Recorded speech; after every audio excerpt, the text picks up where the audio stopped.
Okay, well, thanks for coming today. We've got a couple injury deals. Aaron Williams, he made it. He made it, played in the game, but is sore right now. So we'll revisit his neck as we go through the week. I'm hopeful he'll feel better to play. It would be great for us, obviously. J.D. Spillman, you might have seen him re-injure his shoulder early in the game, relatively early. He played through it. We're hopeful that he feels better. I doubt if he'll do much today. I'm hoping he can do something tomorrow. But I know him. He'll stay right in with the game plan, and if he's healthy enough to play, he'll play. And we're going to remain positive about that. Divine Ozigbo sprained an ankle. Hoping that comes along so he can play in it. We had some guys play well. Stanley Morgan, made some big-time, strong plays in the game. J.D. played well. DeMornay had some plays. I thought Tanner, in a real hard circumstances, not being able to run the ball very well, throwing a lot. I thought he made a ton of plays. Tyler Hoppus continues to grow, playing that position. That's been a fun thing for me to watch from last spring through the fall. And another guy that is like that but younger, Jack Stoll is going to be a player. He's physically, he's a great fit. And as he develops of knowing what he's doing, he's going to be good. I thought our specialists handled the weather in a great fashion. Caleb had a good night, got lucky on a couple of rolls, but that's okay. I think specialists from both teams could have had big problems in that, but I thought Drew handled it well. Drew did a great job. As you saw, we had a different plan for kicking off, and he really placed the ball in great strategic positions like we wanted, and thought we could limit their return game, which I think it was a good plan, and those guys did a nice job. Jordan Ober was, again, unnoticeable because he was consistent. I was proud of Jalen Bradley. After J.D. hurt his shoulder, I took him off the kickoff return team and put Jalen in there, and I thought he reacted well, had a good return day, and Zach Darlington handled the ball well. I probably don't have to recap the game for you. You saw it, the big plays early. Those were really. I thought, in a game that could have been better, those big plays not necessary. We missed tackles on both of them early on that I thought didn't have to happen. And then we went into a shell for so long offensively before we finally responded in the second half. That was the difference in the game. We're playing everybody knows Iowa. It's going to be run action. And a good dose of the run. We've got to be better run defense. We've got to be solid and smart playing against the play action passes. They hurt us last year with a couple of sharp play action post routes that hit us, and then their zone running game is a good one. You've got to be able to fit the run and make the plays, get off of blocks. And defensively, they know exactly what they're doing. They're really solid. They play with a four-man front, quarters coverage scheme, and they'll switch it around in a nice way with good variety, but they know exactly what they're doing. So we'll have to be real solid in how we block and how we pick up when they do blitz, and then how we can beat their coverage. So it'll be exciting. Looking forward to the week of practice. I know we'll have questions about where our kids are. I anticipate our team, we don't normally meet them on Sunday, but we did yesterday because of the short week. So we lifted some weights, reviewed the film, got a little dose of Iowa under our belts, and we'll get them back this afternoon at 3 and have meetings and practice, and I anticipate a good week of practice. We condense our week in the short week in a way that we feel is good. We've had to we've had 1 week of practice like this season, and so I think everybody, coaches and players, will adapt to that and get ready to play a good game on Friday. And then I'll open it up for questions. Mike, 11 games in, so I know you can't necessarily speak to the whole season, but just kind of as you look at it over many decades of coaching, as far as this team being a mystery, where does that rank? This team being a mystery, you know, no matter what happens when you enter into the year, the reality of it is that it all unfolds, and you have a vision of what that should be, and of course losing isn't part of that. You know, I mean that. You know, I think I don't anticipate years like that, and I don't really judge it like that. Once you get into it, you find out more of what you have to do, whether it's short term, long term, but you have to make plans for how to make it better. You know, and so you live in the week by week process of working with your team. So I don't really look at it like that. You know, before the season ends, I'd like to focus on beating Iowa and do reflection about what went wrong, what needed to be fixed as we've gone along. But in the moment, without looking back too much of all that, just trying to focus on this game. I think we owe our kids the energy of this preparation, and you know, I think that for every coach and player, you know, in adverse circumstances, you can do a lot for who you are by what you put in, and the coaches can lead that. So that's what we're trying to do. I'm not answering your question at all, but I don't need to reflect on the big picture yet. You throughout this season, your tenure here, which I know has had its ups and downs, remained pretty upbeat, positive. If you could for a moment unpack that philosophy of why stay? Yeah, why you do that as a coach. I mean, there's lots of different approaches coaches have. Yeah. Some get angry, some get sarcastic. Why have you chosen to remain in this mode the entire time despite the losses? Oh boy, Sam. You know, I think that I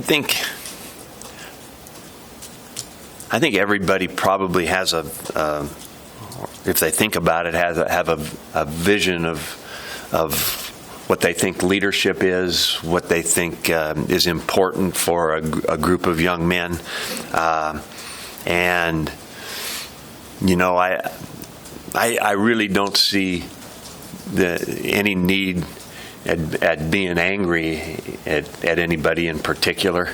I was brought up in coaching in a way that if it's not working, then it's our job to try to fix it. So the focus goes on that.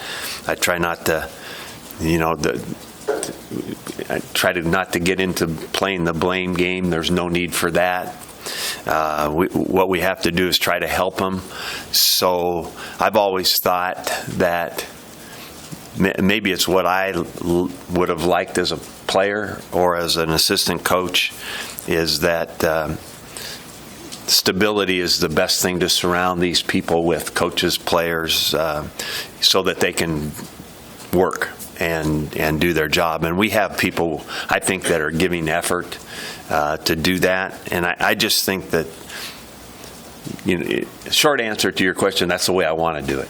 I want to enjoy these kids and coach them and teach them and have an atmosphere that is about learning. Now, that doesn't mean that you disregard the demand part of it. This is a demanding physical thing. We had probably our most demanding off-season program ever. We tried to find and build some of those things into this team that we thought would be important. But in general, as an approach,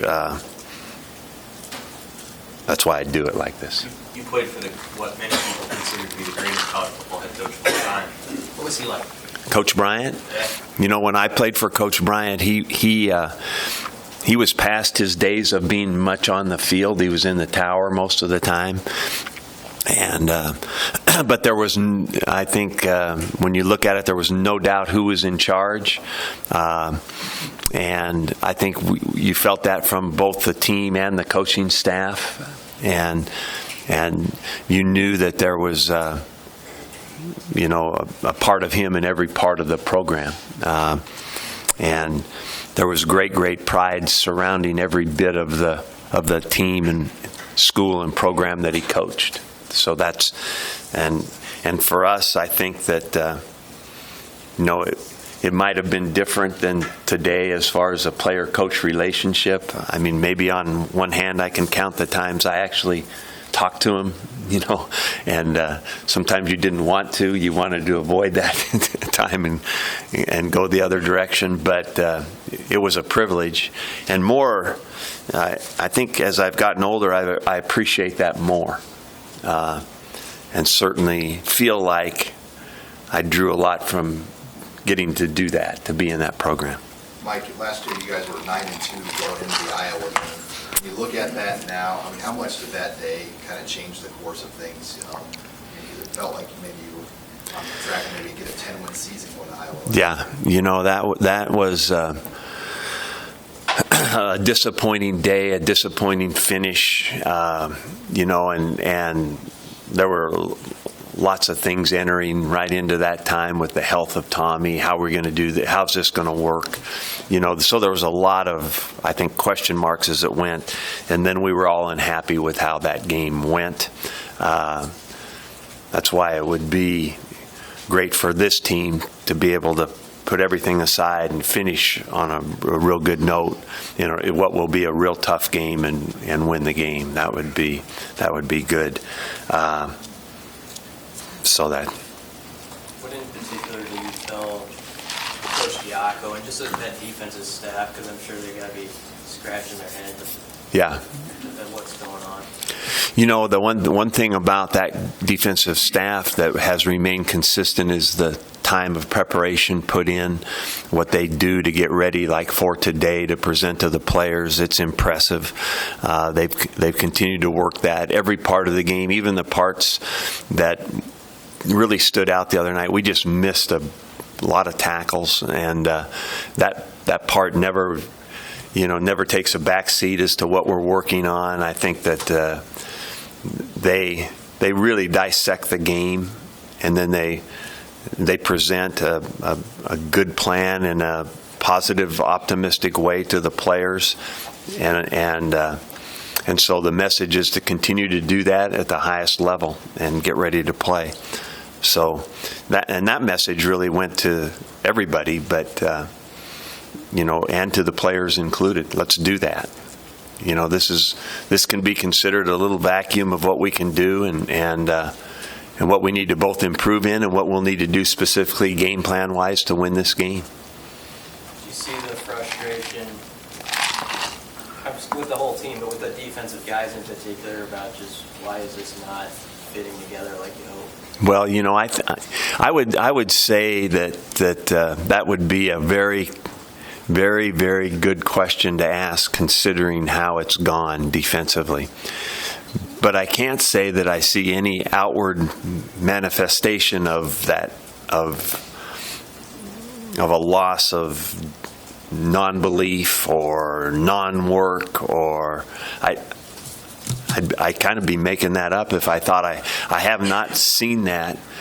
I have said from the beginning, this is a really pretty darn solid group of young men that when presented with both what was good and what was bad, take it and I think try to use it. It hasn't always looked like that, I know, on Saturday, but in the inner workings of day to day, I've been impressed with that attitude. We haven't had any major blow-ups or people trending a different way or not being on time or all those things all those bugs that crawl out. We haven't had any big issues like that within our team, which in hard times, I really, really appreciate that. Coach Stanley's about 31 yards from breaking the season record for receiving yards in the season. You've been high on Stanley since the beginning. Yeah. What do you like about him on the field for you as a receiver, and what do you like about maybe his attitude off the field? You know, Stanley Morgan has been that guy that we have appreciated since he was young because of his approach day to day. He's very competitive. He uses his attributes well. He's strong. He's physical. And he's pretty much fearless. You know, he'll go play. And so, you know, despite some injuries he's had, whatever's gone on, he has remained the same person that way. And so you kind of always know what you're going to get day to day in practice with Stanley. And frankly, the other day in the game, that's what I've been waiting for from him as a weekly deal.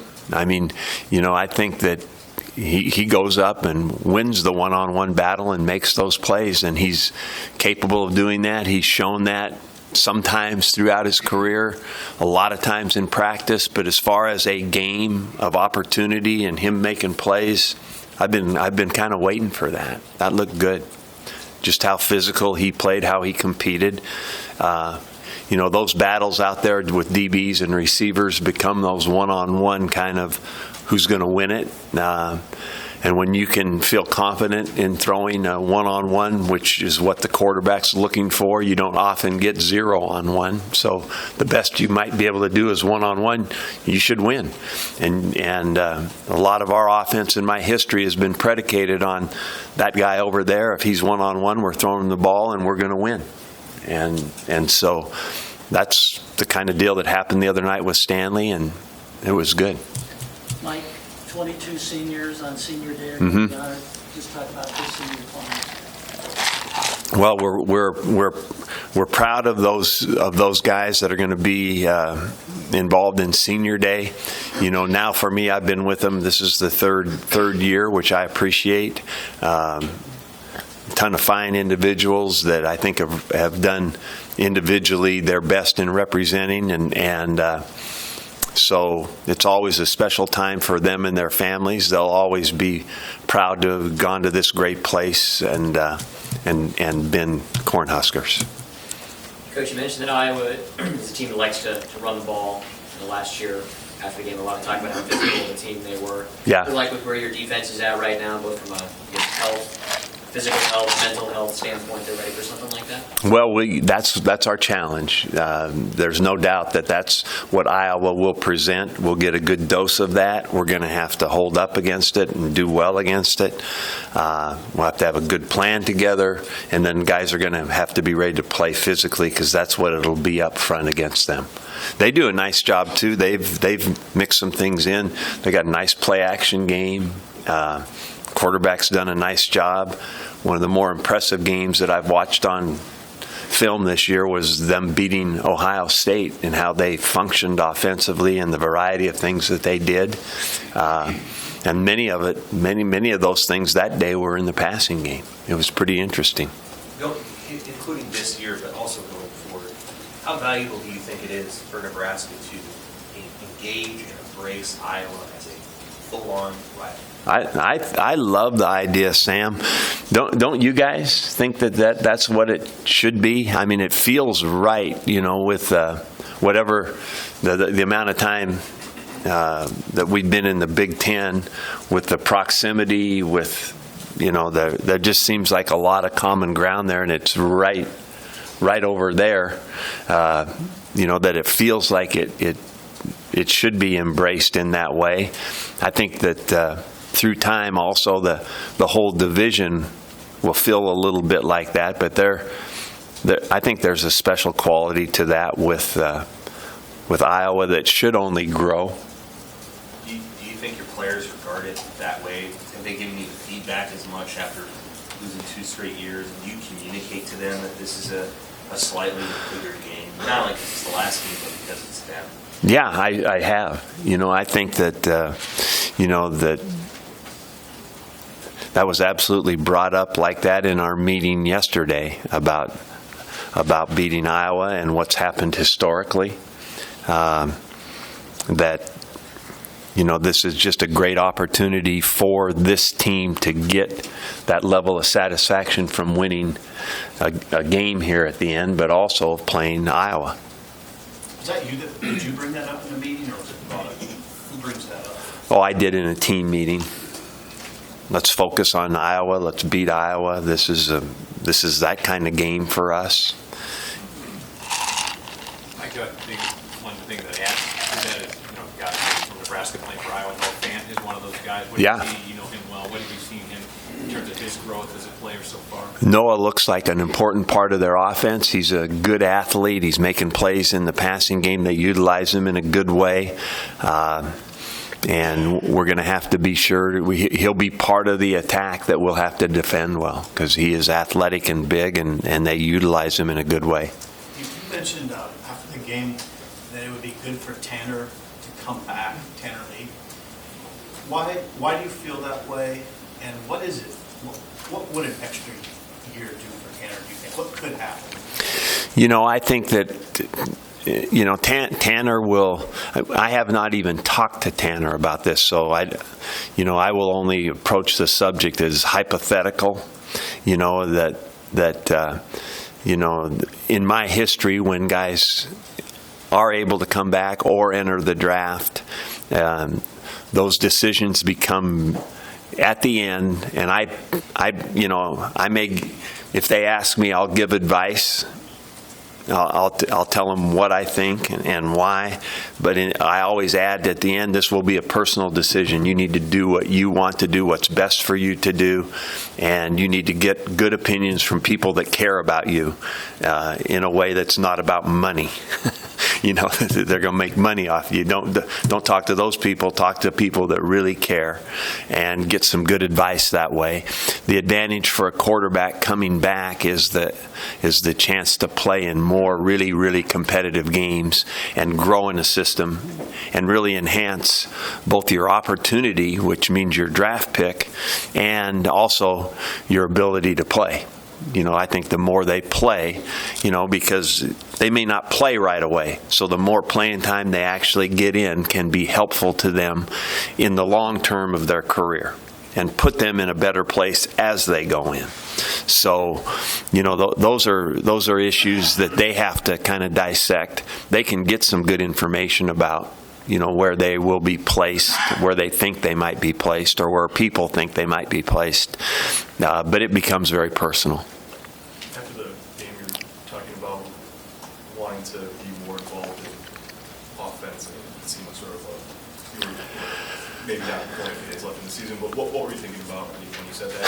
What do you envision that role? That was kind of reflective on over a long period of time, and so I don't want to get too much into what I might do or could have done or anything like that at this time. Those were decisions that were made a while back. And then what I do in the future in that way, I will study it and decide how that will look. Talking about play calling? Yeah, and just more involvement. Yeah. Wish you'd taken it over. I won't say that. Did you take it over at any time? Yes, on Saturday? No, I did not. I only threw in those plays that scored touchdowns there. Anything you would have done different with the defense? Would you have done it? I'd like to look at the big picture after we're done to say, this is what we have to do. Like, does the excitement for this game come from a different place when most of the season has been played out? Absolutely. That's one thing I approach the team with also is just the opportunity to play and win and what it means to you as an individual to really get ready to play. I think some things like this in adversity, how you respond to it, go directly to your soul. If you don't work, if you let things slide, if you don't really get ready, then you're letting down a lot of people, but mostly yourself about who you are.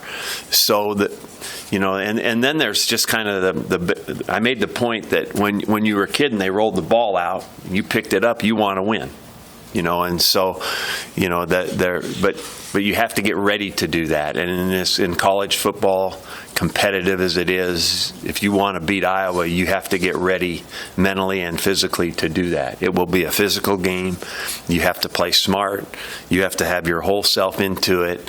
Any part of your whole self that's not there, you're cheating your team and yourself, and you won't be ready, and you probably won't win. Coach, have you been able to put your finger on the slow starts and how you correct that? Oh man, I wish I had something I could say about slow starts. I think that it's kind of what I brought up in summary. We gave up big plays. We had chances with good field position we had 10 points. We had a chance to have 14 points, and we certainly didn't need to go kind of went stagnant for so long offensively that it really hurt us. It's like I said before, when you're playing somebody as high-powered as Penn State, now you have to give them some credit too with the versatility they have. Receivers, tight ends, running back, and quarterback, all pretty special. They're going to score some points. You just got to be ready to respond. We responded, but it was late and too late. Went stagnant for a long time after making a few plays early. You just have to find the answer to that consistency, and I think it just comes through, being ready at the start, but also being able to sustain and continue to make plays. You just have to score more points and respond when you're in a game like that against a team that has so many weapons. Over the course of 3 years, what have you appreciated most about coaching Nebraska? What have I appreciated most about it? I have to be overly reflective right now, Sam, but I have. I think that probably what I've appreciated the most is not a lot different than normal. I've really appreciated the growth of the program, part of the culture of the team, and I've really appreciated the people here. I think for Dee and I, it was an easy place to move into. People are as advertised, and so that part of it is I really appreciate that comfort and walking around town like we did so often, and then settling in, and then getting to be a part of this. Walking out in that stadium, you will never get tired of that.